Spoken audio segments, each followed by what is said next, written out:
Hi everyone, I'm Mary Miller and I'm Bay Lake Embroidery on Etsy. I'm hearing from many of my fellow Embrilliance users that you're confused about the differences between native BX embroidery fonts and regular stitch-based BX fonts.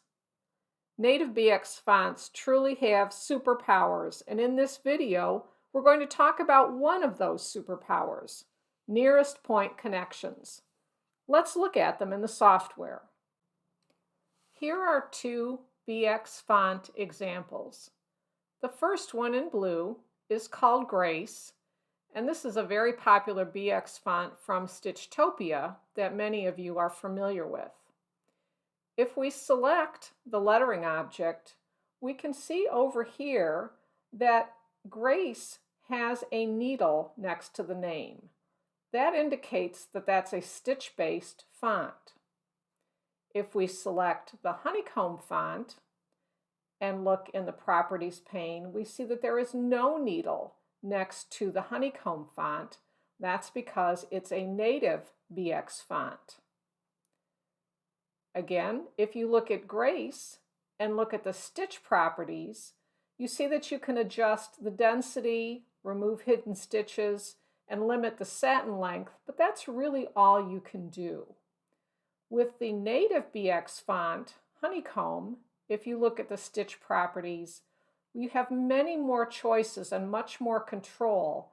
And one of the controls is this nearest point connection. Let's watch what happens when we run the stitch simulator, first on Grace, which is the stitch-based font.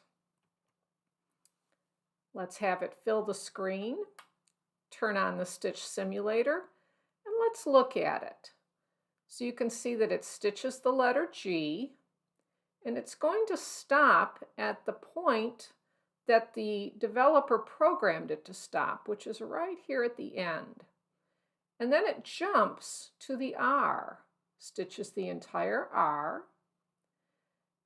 And notice, even though the R and the A are connected, it jumped to the middle because that's where the letter A starts. So it's going to stop at the end, right here.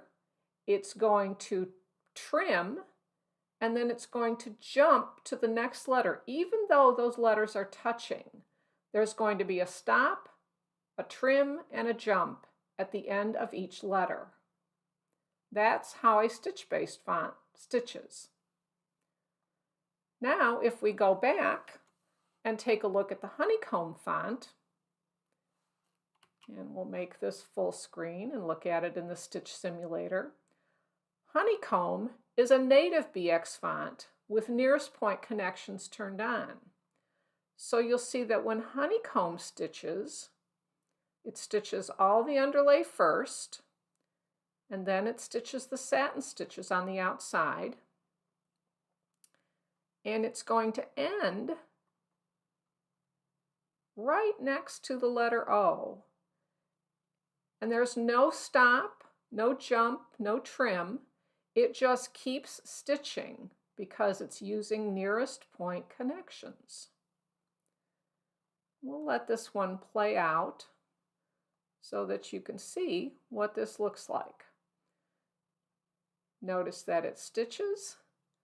It's not going to stop. It connects right at the nearest point rather than jumping to an arbitrary point where the letters were digitized to connect. With native BX fonts, they use nearest point connections. Why is this important? It's helpful because every time the machine has to stop, trim, and jump, there's a possibility for a thread break, and at a minimum, it slows down your machine and your stitching. Stitching with native BX fonts is smoother, faster, and better looking. That's it for today's video. Let me know if you have any questions about native BX fonts. They really are super powered. Happy embroidering!